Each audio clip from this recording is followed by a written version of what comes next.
আজি চাওক আমি আমাৰ AIDFৰ দলৰ পৰা আমাৰ জিলা কমিটি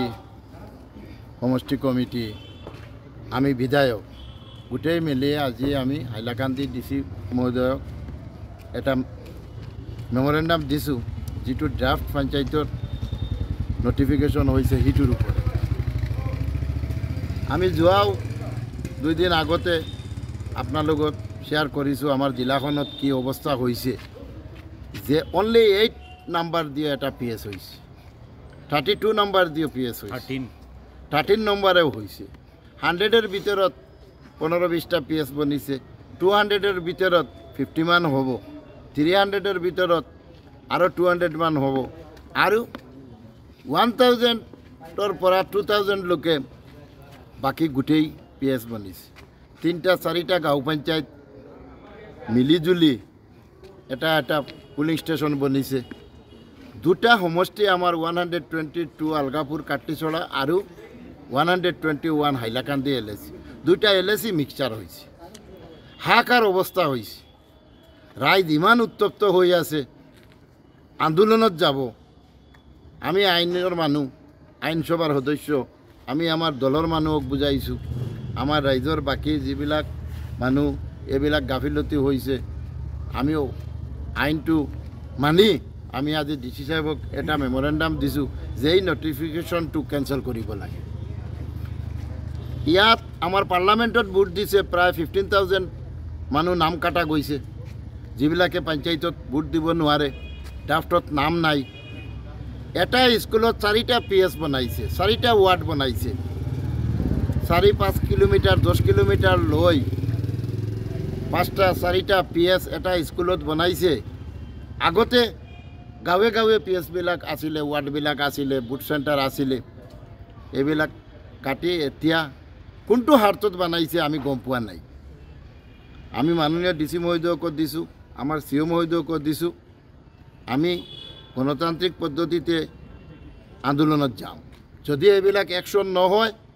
আমি আমাৰ জিলাখনৰ ৰাইজ লৈ আমি আন্দোলনত যাম আমাৰ পঞ্চায়ত ইলেকশ্যন নালাগে আৰু নহ'লে অলপ টাইম লগাই এইবিলাক ঠিক কৰি ল'ব লাগে আমাৰ মুখ্যমন্ত্ৰীয়ে সদায় বিজেপিৰ শ্লোগান চলি আছে সবকা সাথ সবকা বিকাশ ইয়াত 100 পুলিং ষ্টেচন হ'ব 200 হ'ব 2000 হ'ব 2400 হ'ব 2400 PS বনিছে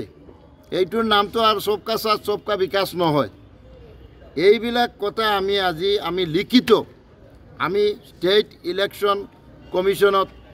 মেইল কৰিছোঁ ষ্টেট ইলেকশ্যন কমিশ্যনৰ লগত আমাৰ টেলিফোনে কথা হৈছে অলক খেৰে আৰু সেক্ৰেটাৰী ষ্টেট ইলেকশ্যন ফোনত কথা হৈছে সিহঁতে মেইল নম্বৰ আমাক দিছে আমি আজিৰ মেমৰেণ্ডামটো মেইলতো পাঠাইছোঁ আমি ষ্টেটতো জনাই আছোঁ আৰু ইয়াত আমি লোকেল DC মহোদয়ক জনাইছোঁ COক জনাইছোঁ আৰু ৰাইজে তাৰ ক্লেইম অবজেকশ্যন দি আছে কিন্তু এইবিলাক দি একো লাভ নাই ইমান ডাঙৰ এটা কেলেংকাৰী হৈছে যিটো ই 2-4-5 দিনৰ ভিতৰত কৰিব নোৱাৰে এইটো যিবিলাক কম্পিউটাৰ এছিষ্টেণ্ট বহিছিলে সেইবিলাক কোন হাতত কৰিছে আমি খবৰ পাইছোঁ টকা পইচা লৈ মানুহৰ পৰা কোনে ৱাৰ্ড মেম্বাৰ হ'ব সেইটো দান্দাত বনাইছে আজি চাওক আমি এক্সাম্পল প্ৰতাপনগৰ এটা গাঁও পঞ্চায়তত 4টা চেণ্টাৰ পাহাৰৰ ওপৰত উঠাইছে প্লেইনৰ 3টা চেণ্টাৰ এটা ওপৰৰ পাহাৰৰ চেণ্টাৰটো 130 ভোটাৰ দি বনাইছে আৰু নিচৰ 3টা চেণ্টাৰ হাজাৰ দি বনাই মানুহবিলাক এতিয়া 10 কিলোমিটাৰ পাহাৰত উঠি ভোট দিব লগা হৈছে আমাৰ টানটো গাঁও পঞ্চায়তত এটা চেণ্টাৰ 744পুৰত 3টা ৱাৰ্ড বনাইছে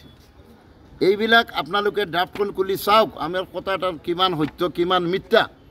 এইবিলাক কথা আমি গুৱাহাটীতো আমি মিডিয়া ডাকি গোটেই কৈছোঁ আমি মুখ্যমন্ত্ৰীৰ উদ্দেশ্য 2-4টা কথা কৈছোঁ আমাৰ পঞ্চায়ত মন্ত্ৰী গাৰ্জিয়ান মন্ত্ৰী গোটেইকে আমি কৈছোঁ যে আপোনালোকে অলপ ড্ৰাফটখন মোবাইলত আছে নেটত আছে অলপ টিপা মাৰি চাই লওক হাইলাকান্দিত কি খেলিমেলি হৈছে আজি আলগাপুৰ মনপুৰ যিটো গাঁও পঞ্চায়ত তাৰ 2টা ভিলেজৰ নাম নাই আজি আমাৰ বাউৰঘাট যে গাঁও পঞ্চায়ত তাতে 3-4টা ৱাৰ্ড মিলাই এটা দুধপুৰ মিলাই এটা বনাই দিছে 2টা LAC মিক্সচাৰ কৰি দিছে আজি ডেলিমিটেশ্যন পিকচাৰ ক্লিয়াৰ হৈ গৈছে আলগাপুৰ কাটিছড়া সমষ্টিৰ কোনগুলা এৰিয়া আছে আৰু হাইলাকান্দিৰ কোনটো এৰিয়া আছে আজি 2টা সমষ্টি মিলাই ৱাৰ্ডবিলাক বনাইছে এইটো কেতিয়াও মানি লোৱা নাযাব। সেই কাৰণত যদি এইটো একশ্যন নহয় তেনেহ'লে আমি গণতান্ত্ৰিক পদ্ধতিতে আন্দোলনত যাম। আমাৰ জিলাবাসী লৈ আমাৰ দল লৈ এটা কথা আমাৰ DC মহোদয়ে কৈছে আমাৰ মেমৰেণ্ডামৰ পাছত যে অহাকালি গোটেই আধিকাৰিক লৈ ইলেকশ্যনৰ পাৰপাছত যি জড়িত যিবিলাক কাজত আছিলে গোটেই লৈ এটা মিটিং ডাকি আছে। সেই মিটিঙত কি হয় আমি খবৰ ল'ম। যদি ভাল সুফল পাওঁ তেনেহ'লে ঠিক আছে, নহ'লে আমি আজি মিডিয়াত কৈছোঁ আমি লাগিলে গণতান্ত্ৰিক পদ্ধতিতে জিলাবাসীক লৈ এটা মিটিং কৰি আৰু এটা মেমৰেণ্ডাম গোটেই ৰাইজ লৈ DC মহোদয়ক দিম।